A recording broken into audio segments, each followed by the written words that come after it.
ખેડૂત મિત્રો, અત્યારે એક બે જણાના પ્રશ્ન એવા હતા કે એના કપાસના પાકમાં જે પાન છે એ લાંબા થઈ જાય છે, અનિયમિત આકારના થઈ જાય છે, પોપડાઈ જાય છે અને ખાસ કરીને એની જે નસો હોય એ એકદમ સફેદ કલરની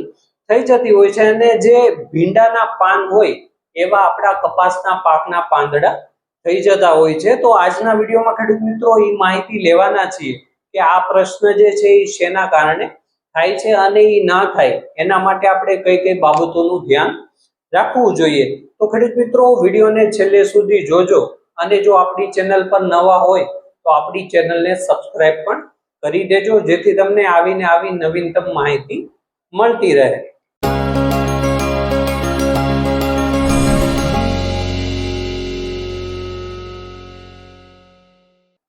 નમસ્કાર ખેડૂત મિત્રો, ખેડૂત પાઠશાળામાંથી હું જિગ્નેશ અડિયા તમારું હાર્દિક સ્વાગત કરું છું।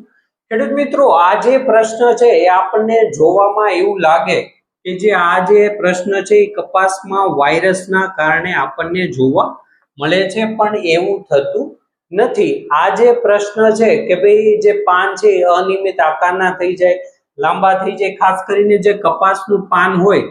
એ આવી રીતના હોય છે, પણ જો આ પ્રશ્ન આપણને જોવા મળે તો કપાસનું જે વચ્ચેનો ભાગ હોય એ ઘણીવાર લાંબો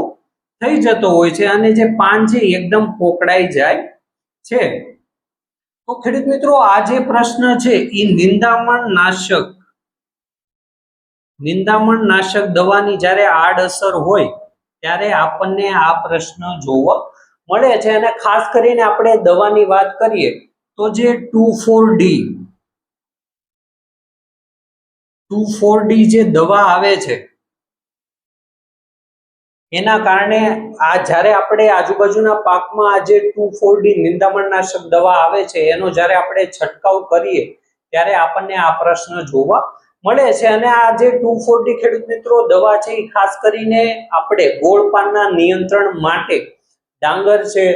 પછી જુવાર છે, શેરડી છે, એવા બધા પાકમાં આનો ઉપયોગ કરીએ છીએ, ખાસ કરીને ગોળ પાનના નિંદામણના નિયંત્રણ માટે। પણ જ્યારે આપણે આ છંટકાવ કરીએ ત્યારે અમુક એની આડઅસરો થાય એના કારણે આપણને આ પ્રશ્ન જોવા મળે છે, જેની આપણે આગળ વધારે માહિતી લઈએ તો ખેડૂત મિત્રો, આ જે 2,4-D જે દવા છે એ ફિનોક્સી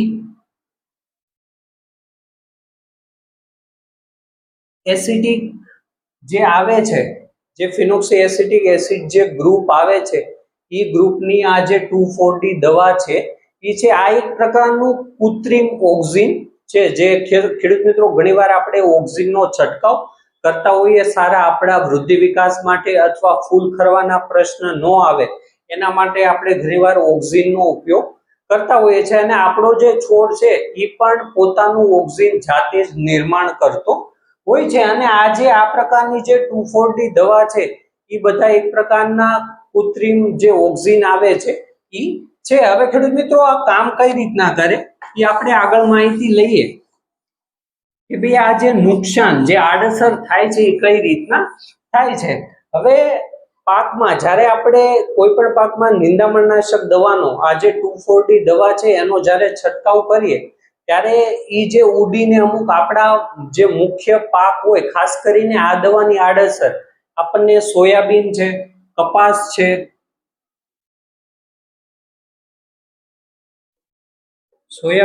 કપાસ છે અને ટામેટા જેવા પાકમાં સૌથી વધારે પ્રમાણમાં જોવા મળે છે। એમાં સૌથી વધારે પ્રશ્ન આપણને કપાસના પાકમાં થાય છે। હવે ખેડૂત મિત્રો, જ્યારે પણ આ દવાની આડઅસર થાય ત્યારે આપણા પાકમાં ઓક્સિનનું પ્રમાણ એટલું બધું વધી જાય, કેમ કે જે છોડ હોય એને પોતાનું ઓક્સિન તો એનામાં એ નિર્માણ કરતું જ હોય છે, પણ વધારે પડતું આ દવાના મારફતે એને મળે એટલે જે છોડનો વિકાસ છે એ અનિયમિત થઈ જતો હોય છે અને ઓક્સિનનું પ્રમાણ એટલું વધે એટલે એને છોડને ખબર રહેતી નથી, એના કારણે જે પાન છે એ કોકડાઈ જાય, લાંબા થઈ જાય અને એનો જે નિયમિત વિકાસ થવાનો હોય એના કારણે અનિયમિત વિકાસ થાય છે અને ધીરે ધીરે છોડ સુકાઈ જવાના પ્રશ્ન આપણને જોવા મળે છે। તો ખેડૂત મિત્રો, આના કારણે આપણા પાકમાં જ્યારે આવી 2,4-D દવાનો છંટકાવ કરવામાં આવે અને ઉડીને આપણા પાકને લાગે ત્યારે આપણને આ પ્રશ્ન જોવા મળે છે ખેડૂત મિત્રો. કેમ કે આ જે ફિનોક્સી એસિટિક જે 2,4-D દવા છે એ આપણે નિંદામણ નાશક તરીકે એનો ઉપયોગ કરીએ ત્યારે એવું થાય કે આપણું જે ઘાસ હોય, આપણું જે કચરું હોય, ખડ હોય, એમાં ઓક્સિજનનું પ્રમાણ એટલું વધારી દે, એના કારણે જે આપણું કચરું અથવા જે ઘાસ હોય એ બળી જતું હોય છે. અને એની અસર જો આપણા મુખ્ય પાકમાં થાય તો એમાં પણ આવા પ્રશ્ન જોવા મળે છે. તો ખાસ કરીને આવી જે 2,4-D દવા છે, કેમ કે આ જે દવા છે એ ઘણીવાર આપણને માર્કેટમાં સસ્તા ભાવે મળતી હોય છે અને આજુબાજુમાં આપણે ચારાનો કોઈ પણ પાક હોય અથવા પતલા પાનના કોઈ પણ પાક હોય, જુવાર હોય, બાજરી હોય અથવા શેરડી હોય, તો એવા પાકમાં આપણે આનો ઉપયોગ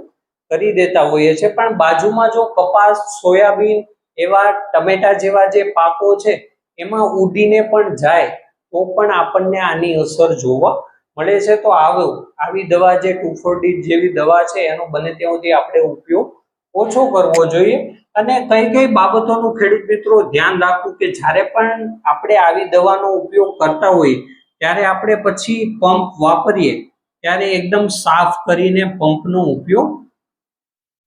કરવો જોઈએ. બીજી વસ્તુ એ ઘણીવાર ખેડૂત મિત્રો આપણી આગલો જે પાક હોય, આગલી સિઝનમાં પણ આવી 2,4-D દવાનો ઉપયોગ કર્યો હોય ત્યારે પણ આપણને આગળના પાકમાં આવી જે આડઅસરો છે એ જોવા મળે છે. ખાસ કરીને કપાસની વાત કરીએ તો કપાસના મૂળ જે હોય છે એ ઊંડા જતા હોય છે, એના કારણે આવી દવા જે જમીનમાં ઉતરી ગયેલી હોય એની અસર ઘણીવાર આપણને પાકમાં જોવા